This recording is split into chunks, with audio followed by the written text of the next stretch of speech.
Hello, I am Matt Williamson. How is everyone doing this fine day? Let's dig into one little nugget here.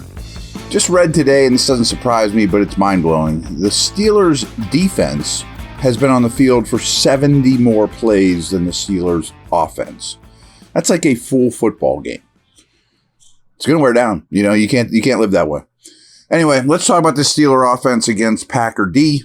Pittsburgh's offense averages 4.7 yards per play. Packers gives up 4.9. Pittsburgh's offense converts a set of downs into a new set of downs 65% of the time. Only the Jets, Giants, Patriots, and Browns are worse. The Packers' defense sits at 71% in this metric, which is just above league average. League average is 70. Steelers' offense has produced just 14 first quarter points this season. Only two defenses are facing a shorter average depth of target than the Packers. People are throwing short on the Packers, total opposite of the Steelers. They've given up multiple passing touchdowns in a game, though, just once this season. Over his past 6 games, Kenny Pickett has thrown 1 interception. During that stretch, he's attempted 154 passes. From weeks 1 to 8, Pickett's average depth of target was 7.9. Last week, it was at 4.7. I do think that's because of the ribs. Hopefully that's the only reason. Green Bay held Brett Ripien to just 120 passing yards last week. No Rams skill position player had more than 50 scrimmage yards, and none of Los Angeles' drives went for more than 28 yards. However, the Rams released Ripien earlier this week. He was so bad, he had to go sign Carson Wentz. So it was not exactly a stiff test for the Packer defense. 53.7 of the Steelers' passing yards have come after the catch. That's 5th highest percentage in the league. In the fourth quarters of games this season, Pickett is averaging 9.6 yards per attempt, 3rd best in the NFL. However, the Packers have yet to allow a fourth quarter passing touchdown, and they have the 5th best passer rating allowed in the fourth quarter. See how that goes. Since returning from injury, Deontay Johnson over those 3 games is averaging 9.7 targets, 6.7 catches, and just under 85 receiving yards per game. That's a 30% target share over that stretch. His 0.27 targets per route run this year is higher than every qualified wide receiver besides Tyreek Hill, Kadarius Toney, Amon-Ra St. Brown, Devontae Adams, Jamar Chase, and Puka Nacua. And his yards per route run is 11th. Over the last 2 weeks, George Pickens has been targeted 10 times, but just has 3 catches for 21 yards. And over the past 3 weeks, he has a target share of just 18.4%. Over the last 2 years, Pickens has a target share of 16% with Johnson on the field and 24% without Johnson on the field. Just under 24% of Pickens' targets with Johnson on the field have been 20 or more yards downfield.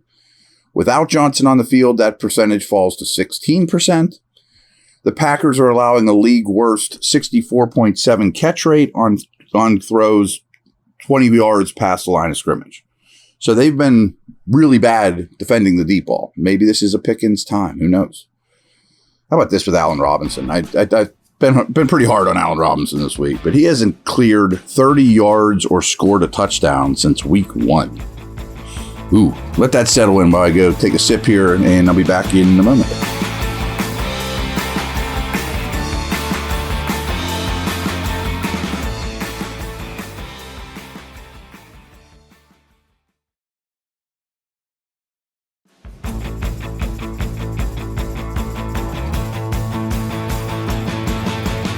All right, the Steelers didn't allow a sack last week, and Green Bay got the Ripien just once in week 9.